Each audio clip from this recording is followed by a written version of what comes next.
I'm Cindy Kelly. It is Sunday, May 15, 2016, and I'm in Houston, Texas. And I'm here to interview Mack Newsom. And my first question for you is to say your formal name and spell it. Well, my formal name is Mack Newsom, M-A-C-K. Originally it was Victor McKee, but that's the reason they call me Mack. M-I-C-K-T-O-R and M-C-K-E-E, McKee. Well, I was born in Wendover, Texas, and March 21st, 1922. Well, I just raised on a farm like most other people are, and I stayed there till I finished high school. And then from there I went to business basic training in the Army, went to San Antonio first, then basic training in the Army. And what year was that? It was 1943, January 1943, January 21st. From there, like I said, I went to basic training. From there, went to Lincoln, Nebraska for AM training, airplane mechanic training. Went to Maryland, Lincoln to Wendover Field, Utah for specialist training, engine specialist. From there, I went to Salt Lake City for to be trained out to go to work on airplanes. There, I went to Boise, Idaho, worked on B-24s until about April of 43, I guess it was. And then there I went to Fairmont, Nebraska for B-29 service. From there on I was to Wendover Field, Utah for base with B-29s. There to Cuba, back to there, and back there to Tinian. And that's about it, just working on planes. So what got you involved or sent to? How did you happen to go to Lincoln, Nebraska for this airplane mechanic training? Well, when I was introduced over San Antonio, they give us a test to see what we was qualified for. And I think that's the reason they sent me to Lincoln to go into airplane mechanics training. Had you any interest in airplanes or mechanics? I'd never been around them, I mean, hardly. But that's what they wanted to do, so that's what I did. So how did you find it? You went through several different schools then, like three different training programs? Well, see, transferred me from one church to the other. And I didn't know, they just sent me here. When I finished one, they'd send me to another one. And there I go to another one, you know. And Were they progressively more challenging or difficult? well, I was kind of glad to get it something extra, something to do. I'm personally always like to work, and I think that's the kind of people they like to have. So other than that, well, we just did work on them. So did any of the other classmates of yours, the people in the training programs at Lincoln, go on with you to the next place and end up at Wendover, or? Well, most of them went to Lincoln, and some of them went to specialist school over at Wendover Field. From there on, I didn't see hardly any of them. They went to other places, with the different things. But that was, we just went wherever they sent you, Yeah. So most of your classmates you never saw again? Well, yeah, I did. Well, the one that I was taking basic training and went to Lincoln with turned out to be my brother-in-law here. Oh. I married the oldest girl, and I'd run into him. We both had worked. I'd worked for the old Guff Brewing Company before I went in, and he worked for Hughes too. And then we run into each other here, and of course, we stayed together from there on pretty close. We were good friends. We had one boy going over from Houston to basic training. They had a kid on there that he was the wrong age, and he couldn't carry his bag. Me and Charles had taken care of that. And that's what kind of got us living.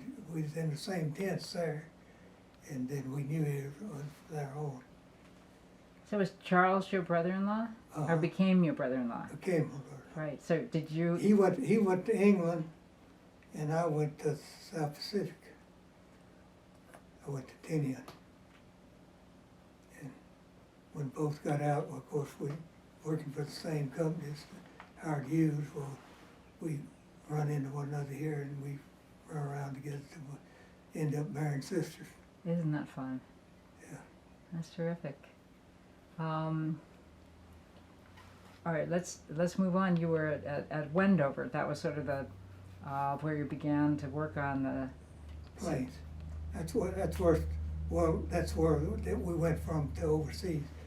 We were at Fairmont, Nebraska, was where we started out with 29s, and we just worked with 29s until we didn't have but a few of them to right on the last, and they got this. I think it's 18 in the crew, left 3 in the States, and the other 15 of us went overseas. Wow, only 3 then in the States. They did this testing out here to New Mexico. Yeah. They're the ones stayed here and did the testing there. Where in New Mexico? At the Kirkland Well, Air Force Base? what is New Mexico where they dropped that first bomb? Oh, White Sands. They wrote a Yeah, song about Alamogordo. it. Yeah, they wrote a song about Surreal. I see. Albuquerque, New Mexico. Albuquerque. Yeah. So then you arrive at Wendover. What was that like? Well, when we left Lincoln and went to Wendover, that's when we started taking that specialist training, and that's where they taught us mechanics. They taught enough that I could take my hand, stick it to a board, and tell you what size of nut or wrench was on the other side. Huh. So if you had to work on without a light, you'd know what you was working with. Oh my. So they were imagining blackouts? Well, when you got over there, you might be working on a plane that the enemy was all around you, and you might have a flashlight to work on it with. You might not have anything, but you'd have something. You'd know what you're doing with, what you're working with. Wow, that's great. So can we test it? Do you think you'd remember if we gave you a wrench? But now I don't have. That's the reason I couldn't hold a rifle. I've got so much arthritis in my hands. I can't hold a rifle. Were they heavy? The wrenches? Oh no, I used to could take a crescent wrench and 2 screwdrivers and do engine tune-up on. Do an engine job. Set the valves on a B-29. Oh. All you had to do is take the plots off. You take it over and you run the cylinder on compression stroke, and I'd feel it when you come to the top on compression. Then you go the whole 18 cylinders around, just do it, setting as you go. Instead of we knew a certain distance that we set them apart. Wow. So you could do this very quickly. You must have had a lot of dexterity with your hands. Well, with my helper, me and him could do a complete engine job, a tune-up job in 4 hours time. We could do 18 cylinders in 4 hours time. So He turned the prop and I'd do the adjustment. He's a big hasty guy like this guy over here. He could turn that prop by himself, and that's where you had to get on the top center. And we could do it in 4 hours time. So who taught you how tight to make these things? I assume if you make them too tight, that's a problem. There's certain thickness in your head gauges. I could take a dime and do set for the how wide to get them apart. We knew exactly what we were supposed to set them at. They had records on them to tell you what to set them. That's interesting. Yeah. It's by the sound. No, by the field. Oh, by the field, right. You'd pull that tab down till it's on top dead center, and that's where you would set valves. I see. You set intake and and exhaust. You set your exhaust a little bit wider than you did your intake. So at Wendover, how many people? There were 3 from your training group, but were there other people in your crew you were working with at Wendover on your Well, as a when we mechanic? was there, we had at Wendover, we had two men on each cylinder, I mean, on each engine. And we did the complete everything, and then they had, if they had to change a cylinder or something, they had a crew that did them in another specialist organization. But we just worked strictly on the engines and props and things like that. So when the planes were at Wendover, had they already been fitted? Were they already Silverplate, so-called? No, No. we went to Cuba, and we got back, we did have the 5 planes. We went to Cuba and they did some testing down there, we come back, they started getting a man from Omaha, Nebraska. They did the overhauling of them in Omaha, Nebraska. I see. And, Do you know what they were doing? Why did they go to Cuba or fly over Cuba? I don't know. It I was don't know practice. anything, I'm just a mechanic. But it was more for their navigation skills and things like that. Like I say, they did something, I don't know what. Okay. Our job was to keep them engines running. My Uh-huh. job was an engine Uh-huh. specialist, and I was to keep them engines running. Yeah. Could you tell after a long flight, was there a lot of wear and tear on an engine? Well, see, the engineer on the plane, when he got back, he wrote up anything that was going wrong. They had test book of everything on it, could tell you what the pressure on everything, pumps and all. And he'd write that up. If it was failing on pumps, well, we'd screw it down and take a test on that cylinder, see if it was getting, if anything below 80 pounds, they had to redo it. 80 to 120 pounds, well, it would keep it running. So can you remember a time when the engineer brought it back and had all these things to do and you weren't able to, it took a while to figure out how to make it humming again? Well, what we did, he didn't bring anything back. He just wrote the sheet up, and they brought the sheet to us, pinned it on the prop, and we'd go over and test everything on it along with it, doing the things he said would, like I say, if it didn't have enough pressure, anything was running low on pressure, or if it's gas or fuel, we'd go checking for leaks. If it was pressure and the other one, they'd take it in for cylinder change. But So did you have all the spare parts you needed?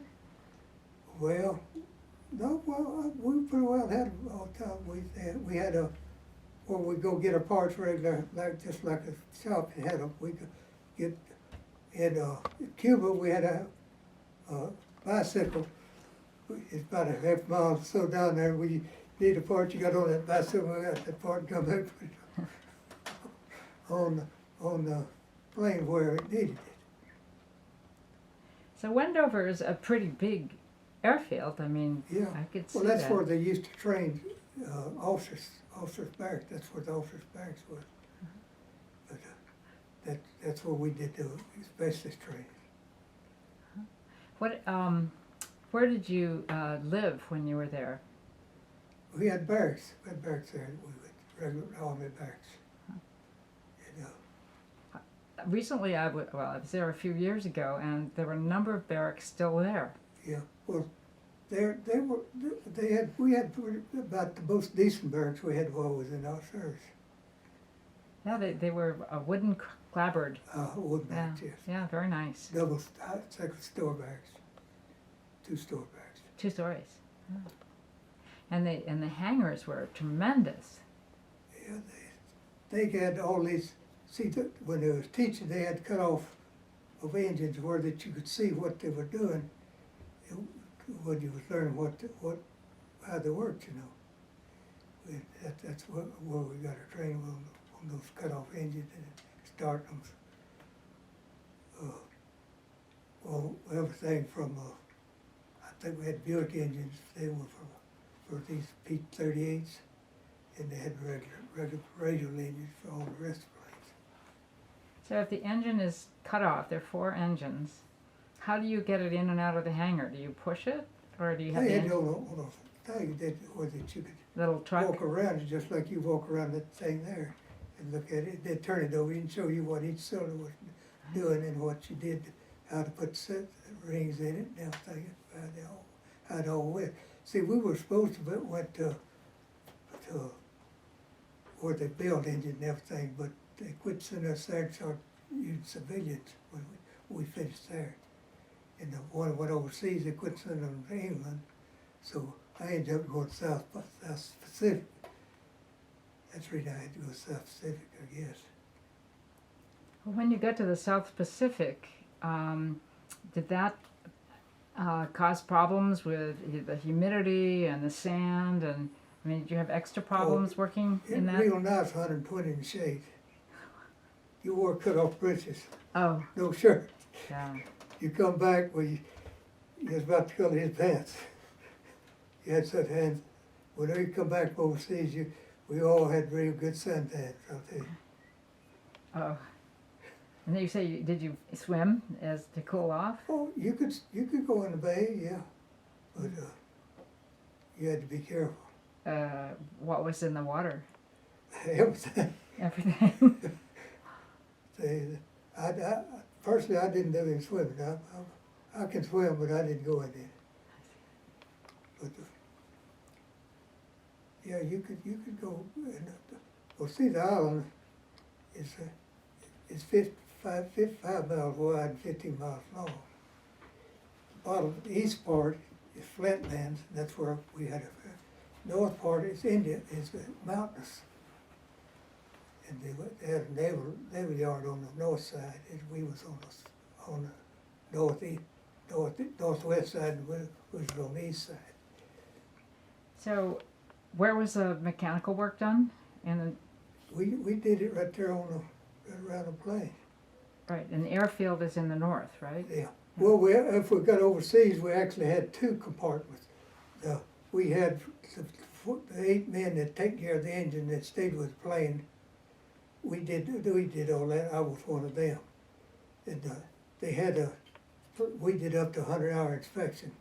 Down at they had another crew that did the rest of the work, engine change and all, just a regular whole crew down there that did that. But we only did up to 100 hours after we got overseas. We did it all while I was in the States. So 100 hours, I mean, that's more than 2 weeks of work. You did 100 hours in what time 100 period? hours of time on the engines. Oh, with the engines. That's what got about to 100 hours. I see. We changed the oil and it set the valves and everything like that on them, and check for leaks or anything on them. But anything over 100 hours, it went to the main shop, and they did it. That's a lot of flying, 100 hours. Well, when you fly about 25 hours going That was- over and back, it's about 4 trips, about 100 hours on one of them. I see. See, we did 25, 50, and 100-hour inspections. And the main crew did the rest of it. It had to be changed. They had the engine change crew, and they had regular mechanics and equipment to do it with at the main shop. See, I only worked on the plane on the preventment that it set on. But from the barracks there back and forth, we 9 men that worked on it was we and slept in barracks and went back and forth then. So you had those two crews that were all on the ground, and then there was Yeah. another crew. Tell us about the other crew that actually flew with the plane. They were the flying crew. Right. You had your pilot, co-pilot, engineer, bombardier. Then they had a radio operator, radar man, and a tail gunner. You didn't have one gun in it. That's in the tail of it. That's the reason they were so powerful, because we tried them engines over to put fuel injection on them, so that they'd be, instead of 1,800 engines, they had 2,200 horsepower engine. It had 18 cylinder per engine. So And they all came back. we all come back. Yeah, that's quite a record. Yeah. We carried 15 planes over and brought 15 back. Yeah. And, Those are pretty expensive planes too. well, they said those engines were $150,000 just for one engine. So Wow. that's a pretty expensive engine. Yeah. The whole thing must have been millions in today's dollars. I wouldn't have no idea. I just know that when we first got them, they were burned. Some of the engines were burning up at 5 6 hours, and we finally had to get all the bugs out of them so that they would last quite a few hours. And I don't know what was wrong with them, but they take them back to the factory to get them redone. But anyway, you take $150,000 engine. That's lots of money to burn up in 8 or 10 hours. Wow. But they finally found what it was. I don't know what it was. They didn't tell me. I wasn't really interested. I just wanted to know what to do with the ones that was there. So, can you comment on the quality of the engines? Have you an idea that these were really great engines because all the planes lasted? See, I worked on 2 different engines. On Pratt & Whitney. Pratt & Whitney was on B-24s. Clean engine. Had right engines. They had an 85-gallon oil tank sitting behind it for each engine. You figure 85-gallon oil, and then they'd throw all over that thing. We had to clean them up every time they come in. But if the engines were losing pressure, then the engineer his estimate would tell him all that stuff, and then we'd check it, and if it's below 80 pounds, we'd send it down and they'd change the cylinder on it. But the rest of the time, we just went over and checked it for leaks and oil leaks and gas leaks and things like that. We had to change the oil in what they had a sump to have 2 gallon, that you change that sump every 25 hours to change the oil out of it. But you had an 85-gallon behind it that supplied it. And they did pretty good. They did a good job, I'd say that for them. Only thing I was hated about them is that they threw that oil all over. And we had to clean them up every time when they got in. Each man had to clean his engine. Up on the wing, you know how to throw it on the side of the fuselage and on the engine. We had to clean that up every time they come in because it threw oil all over. But the oil they used, we didn't worry about that. Unless the pump showed that it had low pressure, then we knew we had a leak. Were there any problems that kept recurring that you had? You remember that every time the engine came back, there was always something wrong with it, thus and such, or was it pretty much? Well, I threw that oil on. That was every trip they made. We had to clean that back, but that didn't. It was 2 of us to each engine, so it wasn't no big problem. When we got through, we didn't have nothing else to do. We rest, So you had quite a bit of training, and then when you got to practice, how much do you suppose you learned on the job? Well, what I learned on the job was the places it would leak. Like your radiators would run from the piston down and up right. Well, see, the reason why the B-24s didn't leak, they had sleeves on them to tighten them up, but they had just rubber hoses to tighten them up, and they would leak almost every sleeve. You had to go over and make sure they were tight, and there wasn't no leaks on them. If they're bad, you change them, But that's what made the right engine throw oil so bad. That's the only complaint I had about the right engine was throwing that oil, because we had to clean it up every time. The first planes we got just had plain gasoline engines. Cylinder deal was spark plugs. Then the ones we got, we changed it over to fuel injection, and that gives us 18 horsepower more per cylinder, and bigger props. That's the reason why them things fly so fast. Wow, interesting. So did you ever operate in the dark? Well, we had here, not over there. We didn't know. No, we didn't know. Most of the time they'd leave out at night wherever they're going and come back the next morning sometime, and we'd be there ready for them when they got in. we generally done most of our work in the daytime. If something like that happened, we would have, but we very seldom anything else come in that we had to do. So what did you do during the night while they were gone? Well, we put our bags and slept. Put our bags and slept. Uh-huh. Did you ever sleep on a cot without any bedding on it? Oh, is that what you had? We had a cot, pair cover all front pillar. Wow. You didn't need no cover because it's 120 degrees outside right there. There was a breeze, you say? I say you didn't need no bed or cover because it was hot enough. You were bad. All we had, I think it was a quilt or something that we made for blankets. But after all them guys was over in the ditches, they didn't have that good, so we didn't worry about that. So how hot was it? I say 120 degrees. 120. Yes, That's sir. the daytime temperature. Daytime, yeah. Yeah. Well, when we first got over there, they told us you don't pull off no shirts or nothing because you're going to get blistered. So we had to take it easy until we got to the end of it again, cut our pants legs off and go without a shirt. But working all that grease, that was just a good way to work.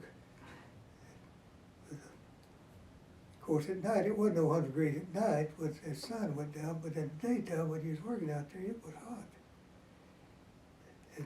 So if you said that it was not good to, with all the grease, not to wear a shirt, did you wear what you're wearing now? This, No, we had regular shirts and regular short I see. pants I see.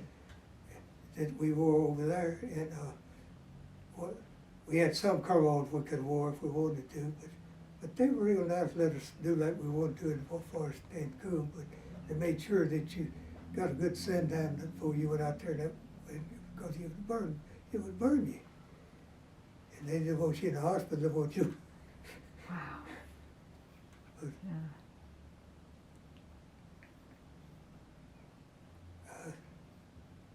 I think you were asking me about that picture on the nose of the plane. Oh, yes. No, next objective.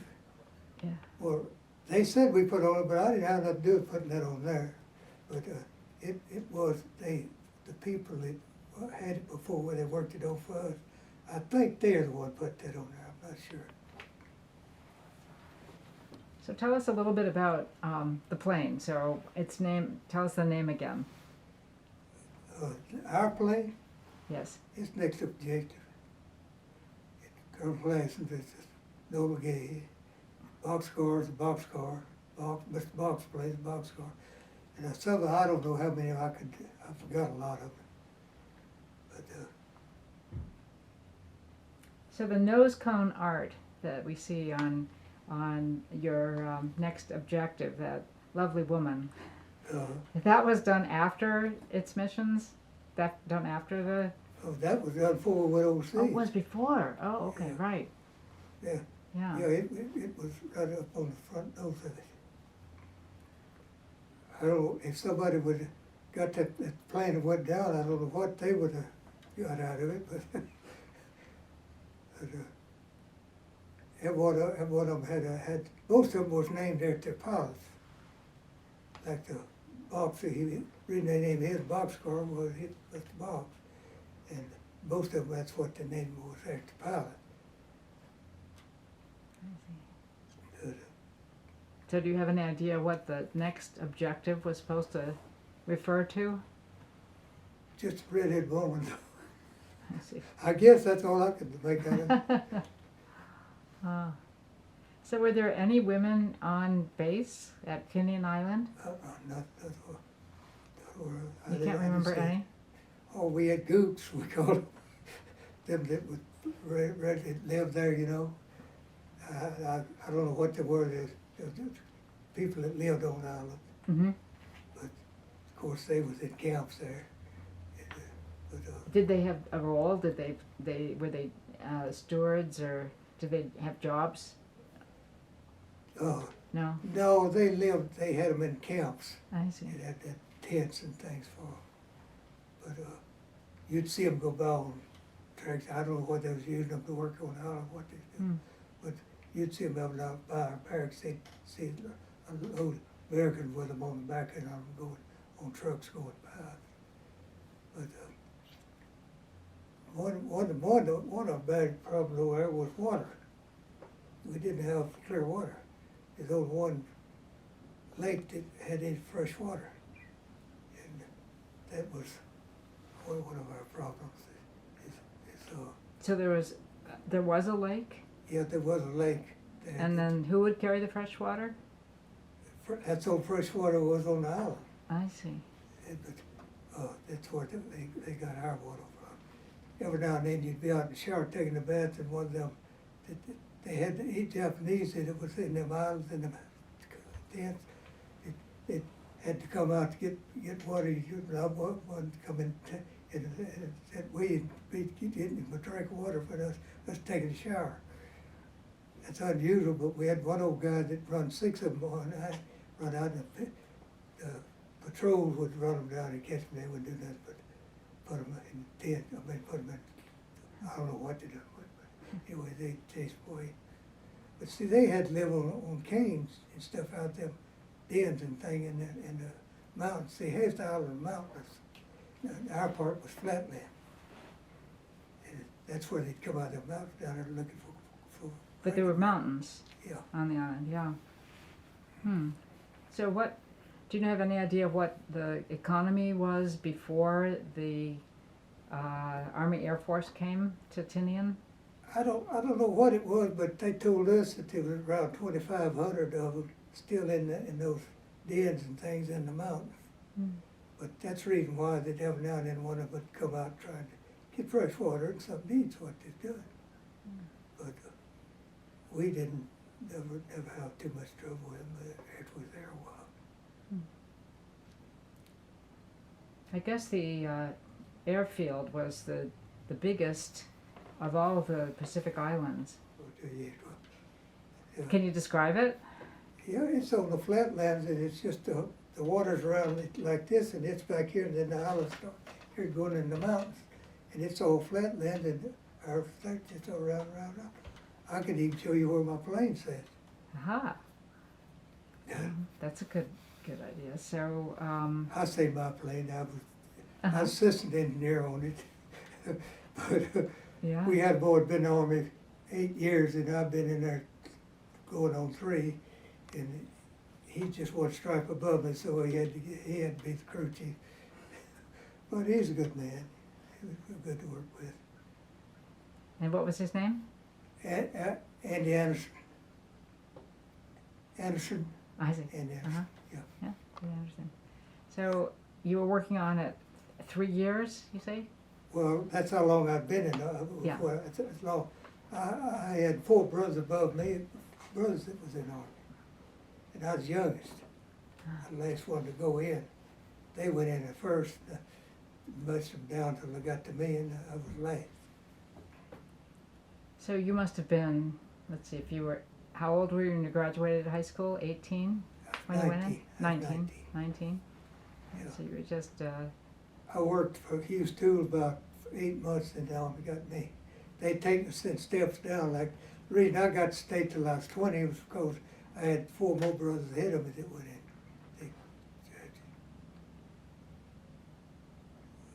so, but you worked as a team, right? Or not? Oh, you mean the brothers?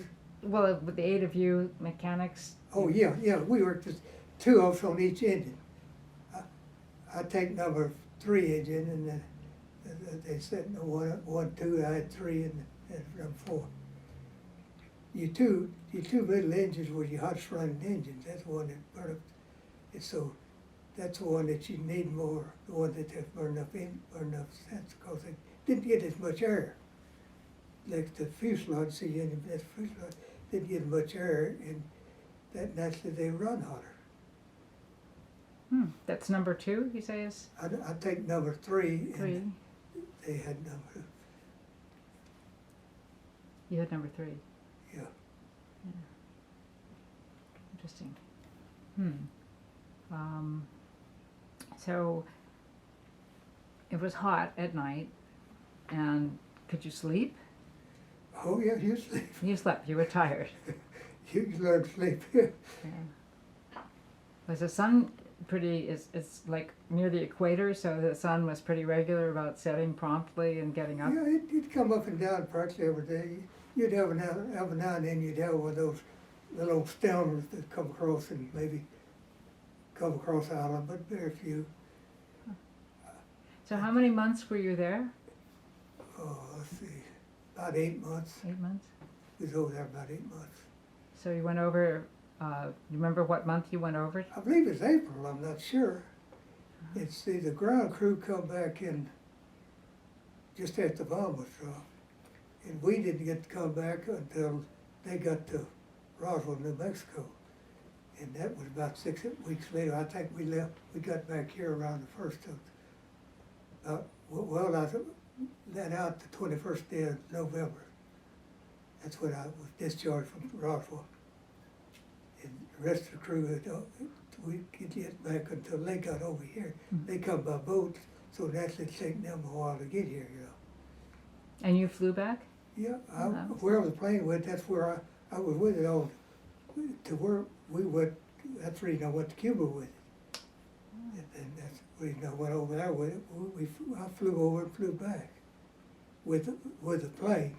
But when it get there, my job was to work on it, not fly. So I was glad of that. Huh. It's interesting. It's so long ago to think we just flew to Cuba. Well, yeah, that's about 60-something years ago, wasn't it? Yeah. Or was it 50? I'm forgetting. Yeah. Right. I went in on the first day of January 43, and I come out the 21st day of November 45. Yep. So I was in 34 months. Right. So what was your favorite time in thinking about those 34 months that you were there? Or, My favorite time? yeah. Well, I don't know, it's all but the same. You had a job to do, and that's what I was put in there to do, and that's what I felt like doing. I think I must have done pretty good. I had a pretty good rating as a worker. If X was any good, that's what I had. So I was like this. I didn't want that plane to go down and let some of that crew go down with it.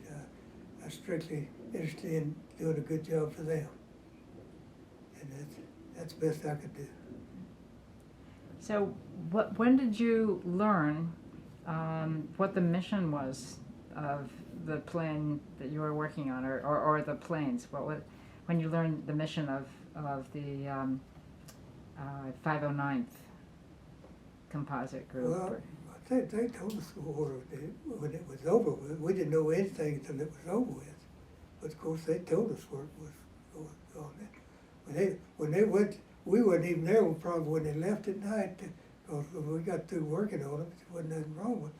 We could go to the barracks, but maybe they take off at midnight and go to Japan and wouldn't get back till the next morning sometime.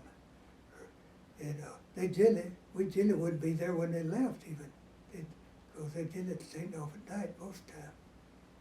And that made us give the daytime to work on it, you see. So on the evening of August 5th, I guess, morning of August 6th, when the Enola Gay and the other two planes took off for their mission to Hiroshima, was it just like any other night? Was there any hint? We have no idea what they're going for. We didn't know till they got back. The flying crew, they talked to us. We didn't. All we knew is what we was to work on.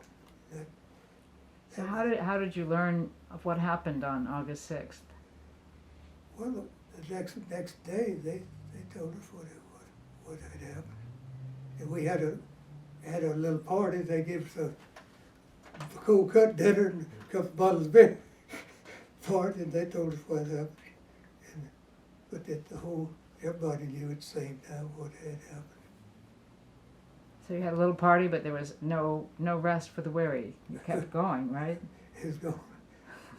Yeah. Yeah, of course, we had a place that made had sandwich, had coffee and things that we'd go to after we got home from work, and drank Coca-Cola.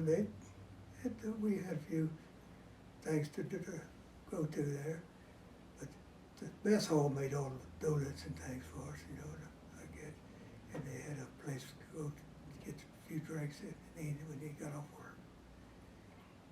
Did they have a radio broadcast, or how did they announce the dropping of the atomic bomb?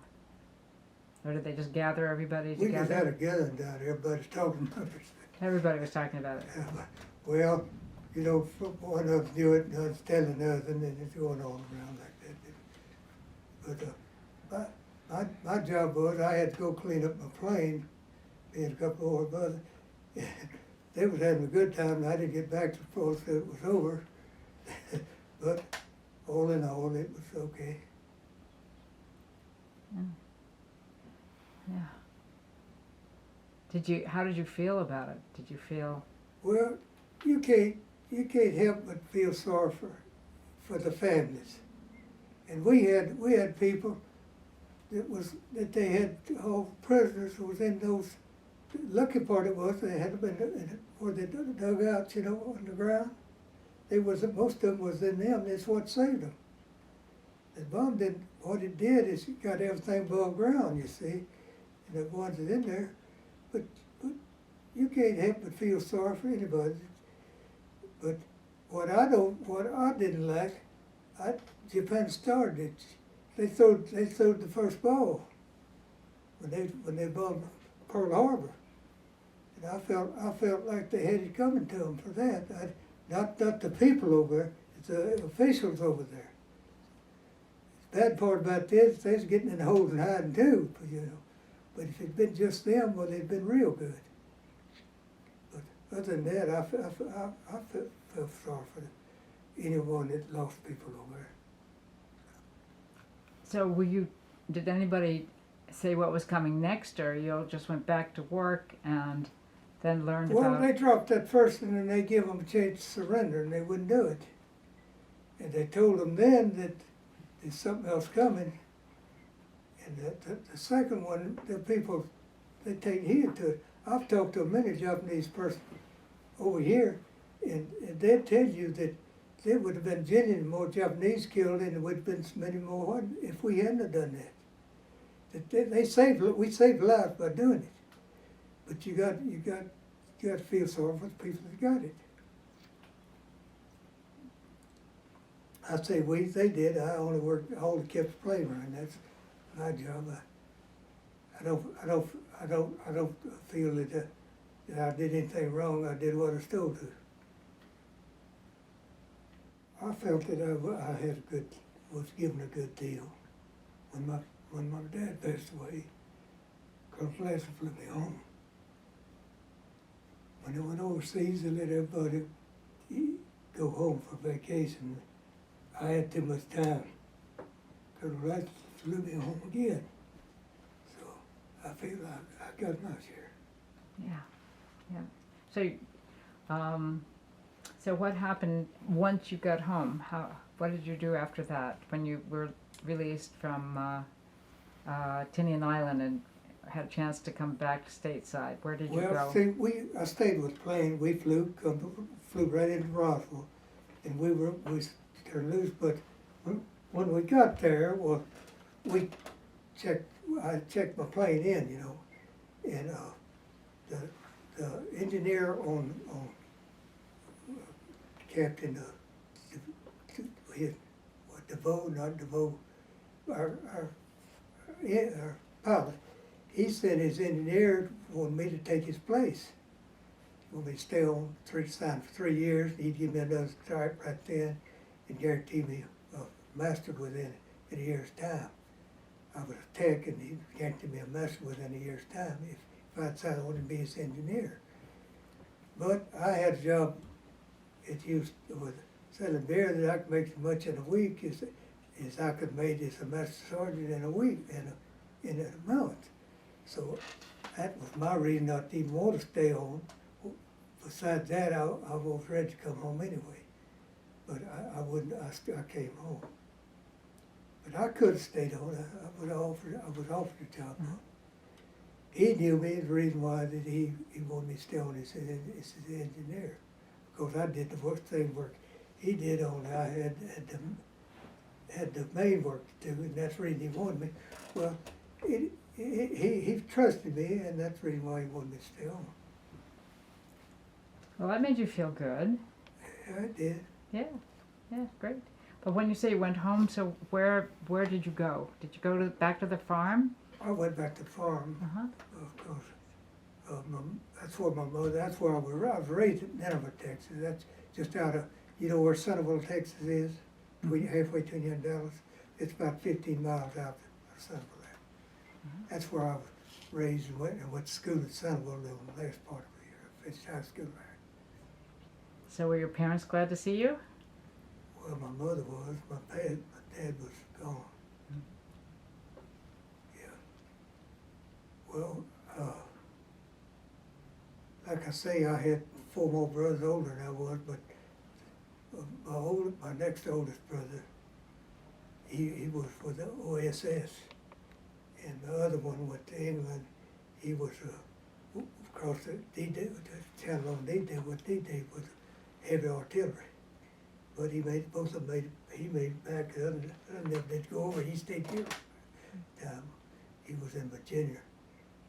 But I think he was parachuting overhead. The guy that worked for her bailed out, packing parachutes and things like that. Going picking them up when they jump. Did you and your brothers talk about your different war experiences? You know, he don't never talk about it. You know, like I say, I wasn't really, I wasn't up front of anything. It doesn't take that long when we got over there. So all we had to do was to hope one of them didn't come out at night, you know, find them ended up there. But it wasn't, we didn't know anything, have anything to talk about until after it's all over with. After we got back in the States, a lot of them would talk to you about things, but it was just a job with me. So if you had to do it all over again, knowing what you know about your brother's experience in the OSS in Europe, right? Which would you have chosen? I chose Air Force. I learned to like it. I never had been in with planes before. In fact, the reason I didn't, when I got out of school, is go to engineering. They wanted me to go to engineering school on B-29. But the reason I didn't, because I promised my mother and daddy if I didn't have to, I wouldn't fly. And of course, after I went to them schools, I had to do whatever they wanted me to do, and that's what I did. So what did you do after the war then? I come back with work for Grand Prize. I see. I worked 21 years for them until they closed up. Great. Yeah. Great. And then you had a family. Yeah. Well, then I met her. Her uncle owned a grocery store, and she was working in a grocery store, so I ran into her, and then my brother-in-law started going to her younger sister, and that's where we both ended up with the same family.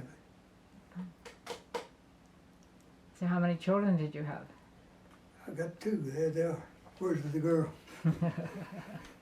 Yep, there they are. Oh, that's great. That's great. How about your sister? Did she have children? My sister? Oh, you mean her sister? Or mine? Well, the one that you married off to your friend, who became your brother-in-law. Oh, yeah, that was her sister. She's got, how many kids is 3 girls and a boy, isn't it? 3 girls and a boy, yeah. Good. So you're both very productive. Well, we tried. Great. I retired after 83. I retired in 83. And I've been on farm, I got a little cow pace up the country. Great. Great. And how old are you now? 94. What does it feel like to be 94? Well, I don't know. I ain't never been that way before. Well, I was 94 on January 21st. March 21st, 1922. So if you could write or talk to, let's say, your great-great-great-great-grandchild, let's say you've got a 15-year-old boy, what would you tell him about your experience in World War II? Oh, Lord, I don't know. There's very little things that's changed, so there's very little you tell that maybe it's success to them.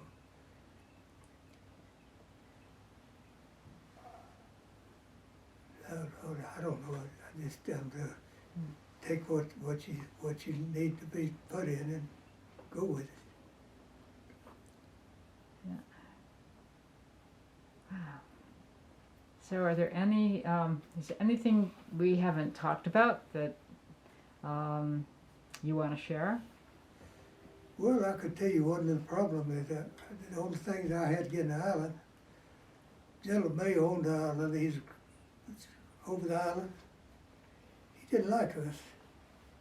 He was just going to take everything and split it up. When they got over, he didn't know what it was. It's a Composite Group. We were working out of Washington, and he was too.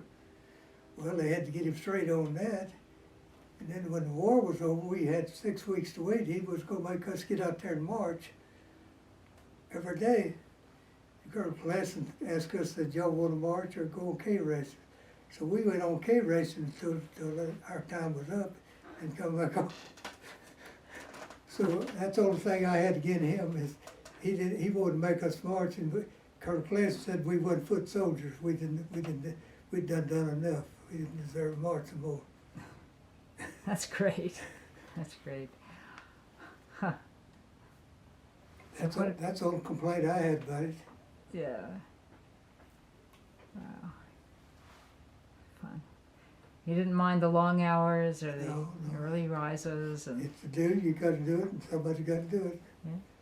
I felt like I was a lot luckier than some of them was in them that didn't come back.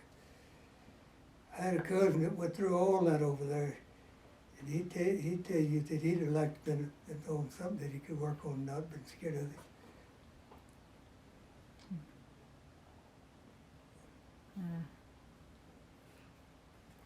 So what do you know about what your brother did in the OSS? Where was he stationed? He was North Virginia, you know where that camp is there? Uh-huh. Well, they had these parachuters that jumped out of airplanes, and he packed parachutes. He done everything that you could call of it.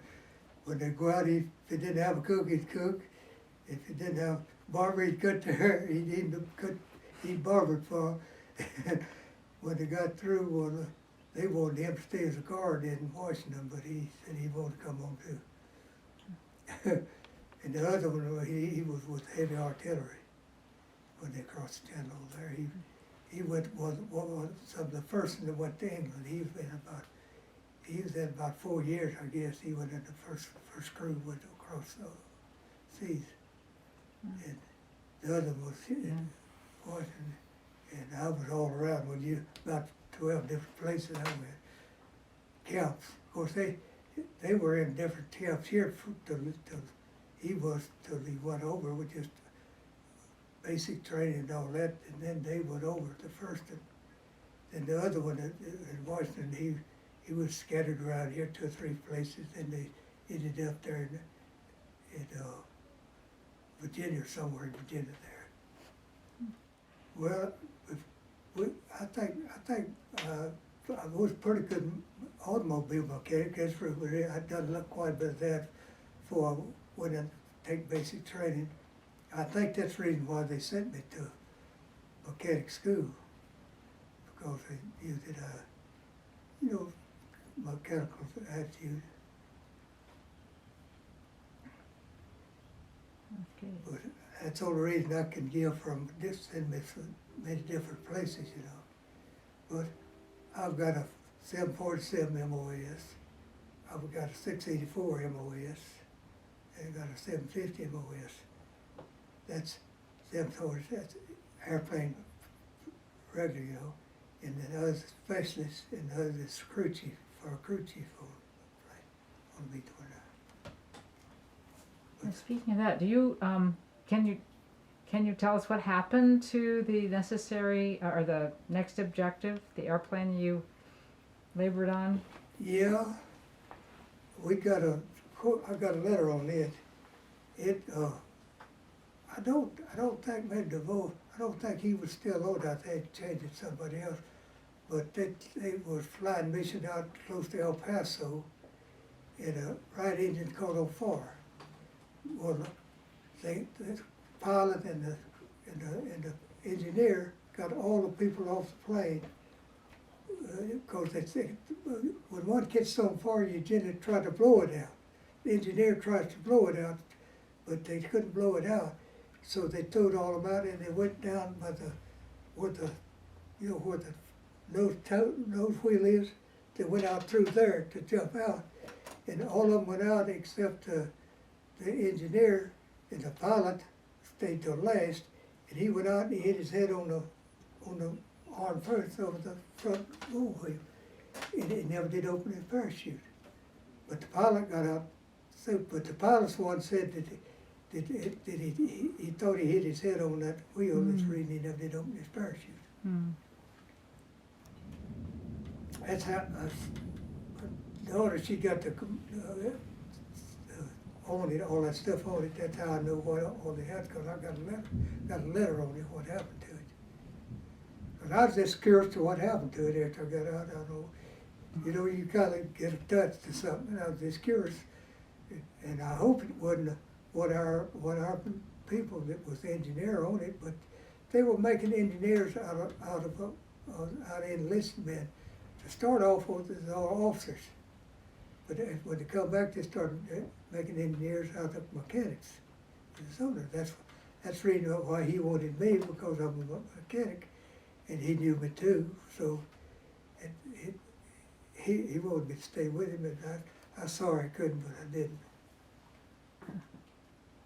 Interesting. So that was just a few years after the end of the war, right? Yeah. So it made it through all those missions over to Japan and back, and down to Cuba and around, and yeah. Well, I didn't go to Japan. Right. But the plane made it. Oh yeah, the planes did. Right. You took good care of it. We just went wherever it stayed. We was with it all the time, but it was on the ground. But we was with it all the time there. Yeah. But no, I think we had a pretty good crew working on all of them, because we brought all of them back. And they had places where it hit them, but it didn't knock them down or anything. She's got a bunch of pictures of them that we take while we're down there. Well, I was showing my drinking days too. The pictures she's got of them. I don't doubt she wants to see them. sure. No, I think those would be great. Tell us what the pictures are. Well, they just have sitting around a table drinking, Oh. And so how servicemen are. We went into Havana and on weekends, and sometimes we spend a night there and come back the next day. That before Cuba got too tedious about what they did down there. Daddy, tell them about the stripes. Huh? Tell them about the girls fighting over your stripes. See, they would come out to the camp, and we'd have parties from dances. We'd have party dances, and I got to know one of them pretty well. And she had a twin sister, And so when we got there to come back, well, she wanted a souvenir. So she cut my stripes off, and her little sister wanted the other, and she cut the other, they like to cut it off, She didn't want her to get the other stripe. So they just wanted a souvenir, that's what it was for.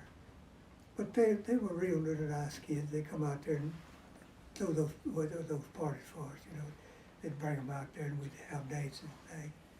And the last time was they knew we was gonna leave, so they wanted souvenirs. And they wanted my stripes, so I gave them both my stripes. Oh my. You didn't need them anymore. No, well, I could get more when I You got get back to more. camp anyway. But every time you got another stripe, they give you some more anyway. And That's great. they wanted them stripes for souvenirs. Earlier about him, but he was talking about his brother earlier. He was actually one of the first ones that hit the beach in Normandy. Oh, is that He right? lost the hearing in his ear. Oh, his brother. Yeah. Oh, is that right? Yeah.